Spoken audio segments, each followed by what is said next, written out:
What Bengal thinks today, India thinks tomorrow. Gopal Krishna গোখলের এই উক্তিটি সম্পূর্ণভাবেই বাস্তব। ভারতবর্ষের স্বাধীনতার পর্বে ওনার এই উক্তিটি দেশের অগ্রগতিতে কার্যকর হলেও ঘটমান বর্তমানে এই উক্তিটি দেশের অবনতিতে উপযোগী হচ্ছে। আপনারা ভাবছেন কিভাবে এটা সম্ভব, তাই তো? এটা সম্ভব হচ্ছে এসএসসি স্ক্যাম নিয়ে। বাংলায় এসএসসি অর্থাৎ স্কুল সার্ভিস কমিশন, যা এখন এসএলএসটি নামে পরিচিত, বিগত প্রায় 2016 সাল থেকে স্ক্যাম হয়ে আসছিল এবং যা সবার নজরে আসে 2022-এর জুলাই মাসে ইডি সিবিআইয়ের বিভিন্ন ইনভেস্টিগেশনের দ্বারা, যার ফলস্বরূপ বাংলার অজস্র ছেলে মেয়েদের ভবিষ্যৎ বিকৃত হয়।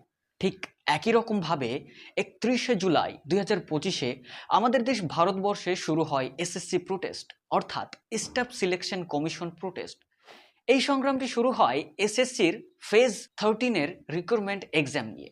এই ফেজে টেকনিক্যাল ইস্যুয়ের কারণে, তাছাড়া এসএসসির অন্যান্য মিসম্যানেজমেন্টের জন্য এক্সাম ক্যান্সেল হয়ে যায়, যার ফলস্বরূপ আবারও ভারতবর্ষে অজস্র ছেলে মেয়েদের ভবিষ্যৎ বিকৃত হলো। সংগ্রাম করার জন্য বিভিন্ন শিক্ষক শিক্ষিকাকে মারধর করা হয়, থানায় তুলে নিয়ে যাওয়া হয়। দেশের এমন অবস্থায় পার্লামেন্টে কি হওয়া উচিত? নিশ্চয়ই কিভাবে সমস্যাগুলো সমাধান করা যাবে সেটা নিয়ে ভাবা উচিত, সেটা নিয়ে আলোচনা করা উচিত। কিন্তু না, পার্লামেন্টে আলোচনা হচ্ছে সিঙ্গারার সাইজ নিয়ে, সিঙ্গারার মূল্য নিয়ে। कहीं समोसा यहाँ चांदनी चौक पे सस्ता मिलता है और कहीं गोरखपुर में मिलता है तो गोल बाजार में अलग, हर जगह पे 5 स्टार होटल में उसका रेट ज्यादा हो जाता है। कहीं कटोरी पर छोटा में दे देला, कहूँ बड़का मिला, कहीं छोटा समोसा मिलता है, कहीं बड़ा मिलता है। আর কি বলা যায় বলুন? অযোগ্যদের যোগ্যতা প্রদান করলে এমনটাই হওয়া স্বাভাবিক, এতে অবাক হওয়ার কিছুই নাই।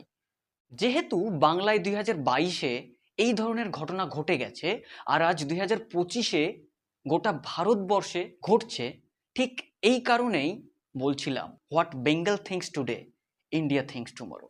কি ঠিক বললাম তো?